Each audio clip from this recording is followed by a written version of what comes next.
खुशबू और खनक। मुल्ला नसरुद्दीन की कहानी। एक दुकान से मुल्ला नसरुद्दीन ने अपने लिए 2 तथा गधे के लिए 10 नान खरीदे, साथ ही भेड़ का भुना हुआ लज्जतदार गोश्त भी लिया।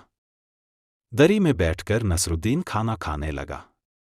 पास ही खड़ा उसका गधा भी नानों पर हाथ साफ करने में जुटा था। नसरुद्दीन ने उसी स्थान पर रात बिताने की सोच रखी थी। वह खुले में बैठा था तो धनी व्यापारी तथा यात्री तंबू गाड़कर भीतर बैठे मौज कर रहे थे। तभी नसरुद्दीन के कानों में कुछ तेज तेज आवाजें पड़ी, जैसे कोई झगड़ रहा हो। जिस दुकान से उसने नान तथा गोश्त खरीदा था, वहीं कुछ हलचल सी दिख रही थी। नसरुद्दीन अपनी उत्सुकता दबा न सका और उसी ओर बढ़ चला। उसने देखा कि दुकान का मालिक एक गरीब से दिखने वाले आदमी से झगड़ रहा था। वह कह रहा था, तुम्हें पैसे देने ही होंगे। तुम जानबूझकर उस ओर लेटे थे, जिस ओर मेरी दुकान से गोश्त की खुशबू उठकर जा रही थी।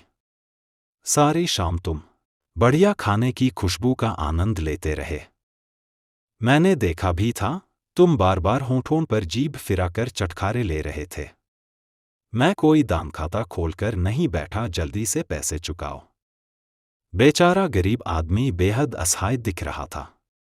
शायद नसरुद्दीन की तरह उसके पास भी फालतू पैसे नहीं थे। लालची दुकानदार की बातें सुनकर नसरुद्दीन को गुस्सा आने लगा था।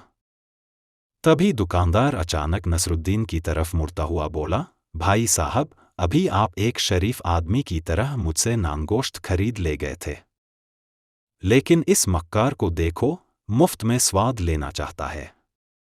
क्या इसे दाम नहीं चुकाना चाहिए? नसरुद्दीन उस आदमी से मुखातिब होता बोला, भाई, तुमने लजीज खाने की खुशबू का आनंद लिया है, तुम्हें कीमत चुकानी होगी।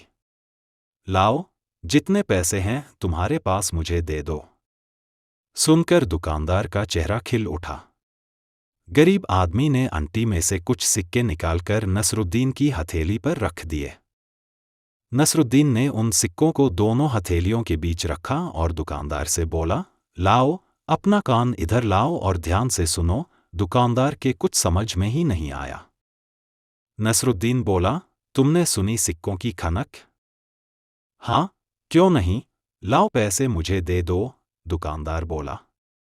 लेकिन नसरुद्दीन ने सिक्के गरीब आदमी को लौटा दिए और दुकानदार से बोला, हिसाब बराबर हो गया। इसने तुम्हारे खाने की खुशबू ली और तुमने बदले में सिक्कों की खनक सुन ली। दुकानदार का चेहरा फक पड़ गया। वहां खड़े लोगों ने भी नसरुद्दीन की बात का समर्थन किया। उस गरीब आदमी ने नसरुद्दीन का शुक्रिया अदा किया। जब नसरुद्दीन वापस गधे के पास पहुंचा तो वह उसे देख खुशी से मिट्टी में लौटने लगा।